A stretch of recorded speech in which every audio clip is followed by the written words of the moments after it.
This is Algebra 1B Part 1, Unit 4, Lesson 12. This unit is pretty long, isn't it? It's got a lot of lessons. In this lesson, we're working on taking word problems or real-life situations, describing the relationships between the quantities in the problem by writing an equation, assigning values to those quantities, whether it be numbers or letters to represent unknown or changing quantities, and then solving for the unknown quantities. This is the algebraic method from beginning to end. One of the challenges that we have to overcome in teaching this concept is that literally the sky is the limit as far as the number of equations that can be written. And so knowing the relationships between quantities is the key to writing equations. So let me take this example as my example for this video. Hal has $42. This is a common scenario. He's taking a friend to a movie. A movie ticket cost $14. Each candy bar costs $4. And yes, I know that seems kind of high, but that actually is about what they're costing right now. It's always interesting. You go to the grocery store and spend less than $1 on some of these items, and the movie theater charges quite a bit more. But I'll leave the soapbox for later. So each candy bar costs $4. Hal needs to buy 2 movie tickets. How many candies can he afford? And so let's keep track of what we know and what we need to know. Well, he's got a total bill that he's going to calculate. He's going to buy 2 things. He's going to buy movie tickets.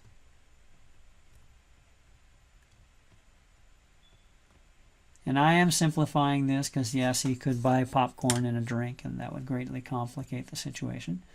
But he's going to buy movie tickets and he's going to buy candies.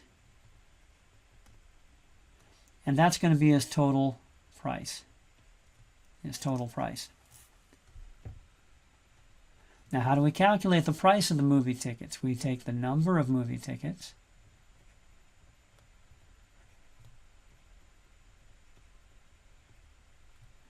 and we multiply by the price of each ticket, or price per ticket.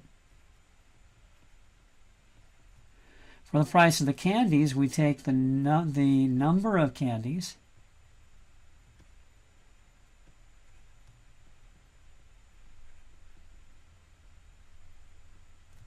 and we multiply by the price of a candy.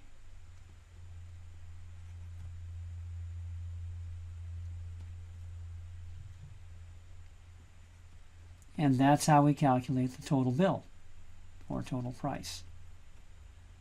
Okay. I happen to know the number of tickets is 2, so I can replace that with 2. I happen to know the price of each ticket. I can replace that with 14. I don't know the number of candies, so I'm going to assign that a letter, call it C. I do know the price of each candy. I'm going to label that 4. I don't know the total price of the bill, but I know what I need to keep it under. So I'm going to keep it less than or equal to $42. He can't spend more than he has, right? All right, so let's rearrange a little bit and simplify. So what I've got is 2 times 14 plus the cost times 4, or 4c, just using the commutative property. We like to have the number in front of the variable, is less than or equal to 42. There we go. We've managed to write an inequality from a world problem, from a real world word problem. Okay, so the next step is to solve the inequality. Solve the inequality by removing all the other letters except the C from the left side. Remember, the idea of solving an equation is to get the C alone. I'm going to simplify first by multiplying 2 and 14. 2 times 14 is 28.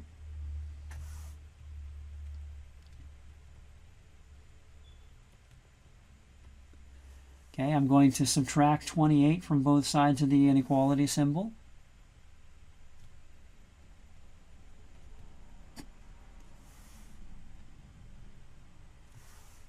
So I get 4c is less than or equal to, it looks like 30, 40, so 14. Okay. And then divide by 4, because that's the inverse or opposite of multiply 4. With inequalities, when you multiply or divide by a negative, you flip the inequality symbol around. 4 is not negative, so I don't flip it around. And so C is less than or equal to 14 divided by 4, that's 3 2/4, or 3.5. Okay. Now here's where reality sets in. I can't buy 3.5 candies. I would think perhaps they might sell me half a candy bar, but not likely. Okay.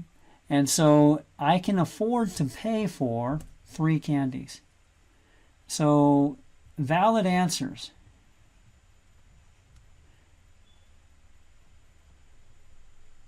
To the question. Any whole number